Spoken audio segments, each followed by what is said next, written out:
पुरी आणि तुम्ही पाहताय DS न्यूज 24. बातमी आहे संगमनेर तालुक्यातील. संगमनेर तालुक्यातील साकूर येथील वीरभद्र लॉन्स येथे थोरात कारखान्याच्या वतीने ऊस विकास मेळाव्याचं आयोजन करण्यात आलेलं होतं. या मेळाव्यासाठी माजी मंत्री बाळासाहेब थोरात उपस्थित होते. यावेळी बाळासाहेब थोरात यांनी जोरदार भाषण करत मंत्री राधाकृष्ण विखे पाटील आणि आमदार अमोल खताळ यांचं नाव न घेता त्यांच्यावर जोरदार टीका केली आहे. यावेळी बाळासाहेब थोरात यांनी काय म्हटलंय बघूया. असं समजलं इथले एक विद्वान भाषण केलं. स्त्रियाचं हे सांगत असताना जे बोलला तो यांच्या कल्पना कुठपर्यंत जाऊन पोहोचल्या. ज्यांनी भाषण ऐकलं असेल त्यांच्या करता बोलतो तुम्ही ऐकलेली दिसतंय. त्यांच्या कल्पना कुठपर्यंत जाऊन पोहोचल्या लक्ष येतं आपल्याला. असं गप्पीदार म्हणजे काय भाषण करतात. 40 वर्षाचं काय 40 वर्षाचं जे बोलता तुम्ही. अरे हे सगळ्या म्हणजे तुम्ही सांगायचे राहिले पिचड साहेब होते, परंतु ह्या सगळ्या ज्या तुमच्या झालेल्या किटी असेल ते पिचड साहेबाच्या मागे लागायला आपणच होतो. हे काही विसरून चालणार नाही. कसं कोणत्या म्हणजे किटीवर सगळे आपण केले त्याच्यामध्ये मी आमदार होतो याचा सुद्धा वाटा हे लक्षात ठेवलं पाहिजे. तुम्ही विसरून जाऊन चालत नाही हे लक्षात घ्या. आणि त्याचबरोबर आपण इतर लक्ष घालतोय आणि काम आपण केले. हा उशाशी मांडव्याच्या आणि सिंधुडीच्या उशाला आलेला तो हा आपलाच कालखंडातला. जितकं पाईपलाईनचं जाळं जितकं निर्माण करता येईल तेवढं करण्याचा प्रयत्न आपण केलाय. रस्त्याच्या बाबतीत एकच आहे तुम्हाला. हा बिरेवाडीचा रस्ता आपण केला. किती कोटी किंमत काय होती त्याची?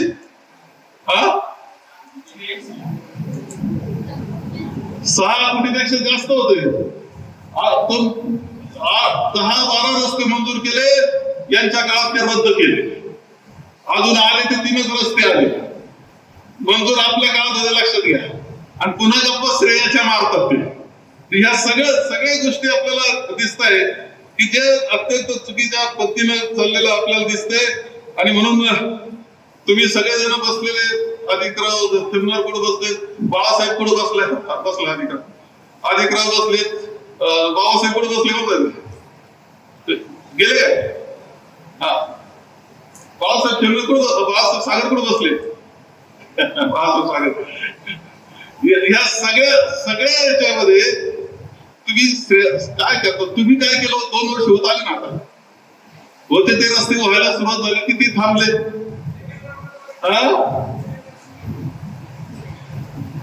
होते रस्ते ते थांबवले तुम्ही.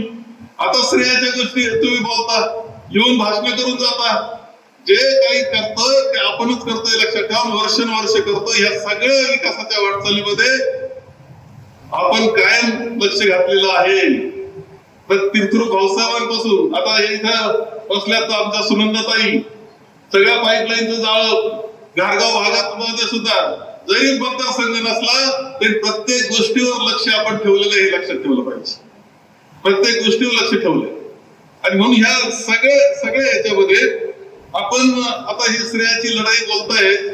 याच्या रस्ते आता होतात कधी होणार काही मला माहित नाही. बिरेवाडीच्या रस्त्याला गचके सध्या आता गचके यांच्या नावानं ठेवले पाहिजे.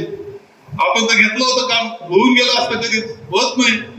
या पद्धतीनं काही मंडळी फक्त राजकारण करण्याकरता प्रयत्न करते आहे. आपण मुळ्याच्या पाणी बांधण्याचं मुळा बांधण्याचं काम हे आपल्या कालखंडामध्येच झालेलं आहे. आणि आपल्याला पुढं सुद्धा आणखी काम चांगल्या पद्धतीने करायचंय. कालखंड थोडासा प्रतिकूल असला तरी पूर्णपणे लक्ष आपल्याला द्यावं लागेल. शेतकऱ्याचं जीवनामध्ये चांगलं करण्याचाच प्रयत्न करावा लागणार आहे. अरे तुम्ही साधा पीक विमा देऊ शकले नाही. साऱ्या जिल्ह्याला सगळ्या तालुक्याला पीक विमा मिळाला. तुम्हाला मिळाला का रे? का नाही मिळाला? तुमचे पिकं जळत होते का? बाकीचे जळले होते. रामा तालुक्यात जळले होते का पिकं? तिथं पीक विमा मिळतो तुम्हाला मिळत नाही. काय कारण पीक विमा नाही मिळण्याचं? तुम्हाला आठवत असेल माझ्या कालखंडामध्ये तुम्ही पाहिलं असेल. अरे 5-6 साली सततच्या पावसाला बाजरी गेली म्हणून तुम्हाला पैसे सगळ्यांच्या घरोघर आले होते. आठवतं का सगळ्यांच्या बँकेचे खाते? प्रत्येक वेळेस असं तुम्हाला दिसलं नाही माझ्या कालखंडात की गरज आहे आणि पैसे आले नाही. असं कुठेही दिसलं किंवा दुसऱ्याला मिळाले ना आपल्याला मिळाले नाही असं नाही. कदाचित कायम आपल्याला चांगल्या पद्धतीनं मदत झालेली आपल्या सगळ्याला दिसेल. आणि हे साधा पीक विमा देऊ शकत नाही. आता परत आलं काय ते सोशल मीडिया की आता याला रागवलं त्याला. आता काय रागवतो? बैल गेला झोपा करता तुम्ही. आता त्या झोप्याचा उपयोग काय होणार नाही. ते आता त्याला वेळेलाच बटणं दाबायचे असतात. पण बटणं कोणते दाबायचे अभ्यास केला पाहिजे. तुम्ही लोक जर टक्केवारी हप्त्यावरच लक्ष असेल तुमचं तर हे असे घोटाळे होणार. टक्केवारी गोळा करण्यातच तुम्ही बसणार असाल तर तुम्हाला कधी जनतेचा फायदा करता येणार नाही. सांगतो रेल्वे आपली गेली. कशी गेली रेल्वे? तुमची पुन्हा नाशिक रेल्वे जी होती तुम्हाला सांगतो अत्यंत महत्वाची. मी स्वतः त्याच्यामध्ये भाग घेतलेला होता. मी महसूल मंत्री होतो. माझं ऍक्विजिशन जे आहे ते माझ्याकडे होतं. रेल्वेचा मार्ग आपण आखला होता. बरोबर तो संगमेर तालुक्यातून व्यवस्थित पद्धतीने तुमच्या इकडून साकूरला घातला होता. याच्याविषयी काय पाहिजे? साकूरवरून नेला होता याचा अर्थ समजून घेतला पाहिजे तुम्ही. आपोआप गेला होता तो. साकूरवरून व्यवस्थित पद्धतीने नेला होता. ती गरज होती साकूरवरून नेण्याची. साकूर सारखं गाव सोडून कसं चालणार होतं? बरोबर आंबोऱ्याला उतरवला होता. तिथून पुढं पूर्णपणे बरोबर खांबावर रेल्वेला येईल. त्या पोखरी हवेलीपर्यंत गेले होते. तिथून बोगदा करून पुढे सोनेवाडी सिन्नर जाणार होता. जेव्हा आता कुणी ऐकायचं ठरलं रेल्वेला येईल तर आता काय ऐकायला मिळालं? कुठं इकडे नेला म्हणे शिर्डी न्यायचं आता मला काय कळलं त्याचं काय झालं. आणि 400-500 कोटी रुपये तुमचं भूसंपादनाच्या वाटल्यानंतर रद्द होतो कसा? तुम्ही 500 कोटी रुपये वाटल्याचा अभ्यास नाही केला. तुम्ही जुन्नर तालुक्यामध्ये JMRT ती त्यावेळेस तुम्हाला माहित नव्हती का? सगळं माहिती होतं. सगळे प्रश्न आम्ही विचारलेले होते. काही अडचण आहे का? काही अडचण नाही. आता तुम्हाला सांगतो आपण म्हणजे मी ज्या वेळेपर्यंत होतो तोपर्यंत पैसे वाटण्याचं काम सुरू झालं होतं. रेल्वे लाईनचं काम आता चालू असतं. आणि कदाचित या 1-2 वर्षामध्ये इथून रेल्वे धावायला लागली असती. ती नाशिक नाही, इथला माल श्रीनगर पर्यंत सुद्धा गेला असता. तुमचा भाजीपाला जयपूरला गेला असता. तुमचा भाजीपाला कलकत्त्याला गेला असता. तुमचा भाजीपाला अहमदाबादला गेला असता. तुमचा भाजीपाला कन्याकुमारीला गेला असता. बंगलोरला गेला असता. चेन्नईला गेला असता. हे शक्य होतं का? या रेल्वे लाईनच्या नंतर पुढे जंक्शनला गेलं तर तिकडे पाहिजे तिकडे ती बोगी जोडली गेली असते. तुमचा विद्यार्थी पुण्याला शिकायला गेला असता. संध्याकाळी घरी आला असता. 1.5 तासात इथं आले असते तुम्ही. 1-1.5 तासात इथून नाशिकला गेला असता. विद्यार्थी शिकले असते. नोकरदार शिकले असते. कामाला गती आली असते. अर्थव्यवस्थेला गती आली असती. ही तुमची रेल्वे लाईन घालवली कोणी? हा खरा प्रश्न आहे. आणि याच्यात पूर्णपणे राजकारण आहे. केवळ संगमेर तालुक्याचं भलं होतं म्हणून रेल्वे लाईन गेली एवढं तुम्हाला सांगतो. राष्ट्रीय हस्तक्षेप होऊन गेली. याला जबाबदार कोण आणि याला जाब कोण विचारणार? त्याला जाब विचारला पाहिजे रेल्वे लाईन मध्ये. आपल्या गणित असं म्हटला रेल्वे गेली ती म्हणजे गार्डन मधली रेल्वे काय ती पळून यायला म्हटलं का नाही रे? वाचलं तुम्ही?